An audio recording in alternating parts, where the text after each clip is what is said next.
ঠিক আছে, আসসালামু আলাইকুম রহমতুল্লাহ বারাকাতু। ওয়ালাইকুম আসসালাম রহমতুল্লাহ বরকাত। শেখ, আমি বাংলাদেশ থেকে বলছিলাম। বলেন আমার প্রশ্ন। প্রশ্ন হচ্ছে যে আমার ছেলের জন্য একটু পরামর্শ চাই আপনার কাছে।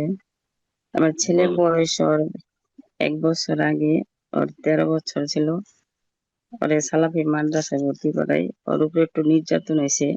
মানে এটা বলা যায় না, তো একটু জি, বুঝে নিলে ভালো হয়।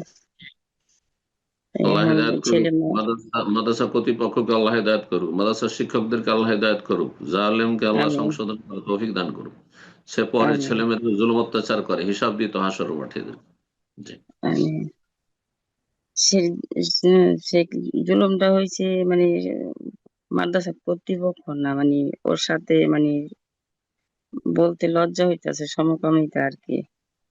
আল্লাহ এসব ছেলে জালেম চরিত্রহীনেরা, এরা শিক্ষকতার যোগ্য নয়, অযোগ্য। জি, এদেরকে এই ফিল্ড থেকে সরিয়ে দেওয়া ফরজ।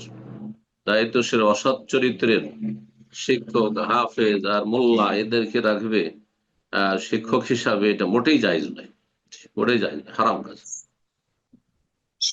শিক্ষক করে নাই, মানে ওর ছাত্র আর কি, ওর বয়সে বড় আল্লাহ আর কি। আল্লাহ হেদায়েত করুক। আল্লাহ হেদায়েত করুক। এখন ছেলে মাদ্রাসায় মানে পড়তে চাইতেছে না, করে মাদ্রাসা নিয়ে একা পড়ুম না, মানে তুমি ওখানে বাসা ভাড়া নিলে তারপরে আমি পড়ুম। এখন জি, ওই ওই জায়গায় তো আমার বাসা আসলে ভাড়া নেওয়ার এসব মতো। পরিবেশে যেখানে যেখানে থাকার জায়গা ভালো না, থাকা একা একাকার হয়ে নিচে শুয়ে থাকে, ছেলেরা হোস্টেলে, এরকম পরিবেশে ছেলেদেরকে পড়ানো যায় না। পড়াবেন না, এগুলোতে গুনহার খুব সম্ভাবনা রয়েছে। এখন চরিত্র নষ্ট এখন হওয়ার খুব আমার সম্ভাবনা রয়েছে।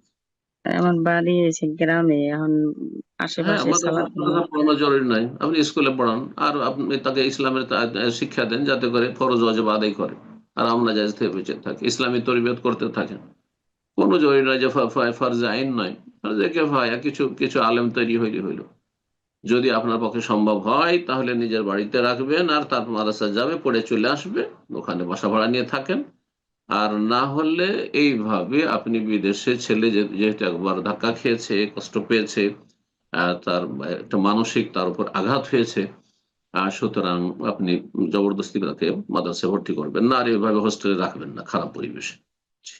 আল্লাহ হেদায়েত দান করুন দায়িত্বশীলদের।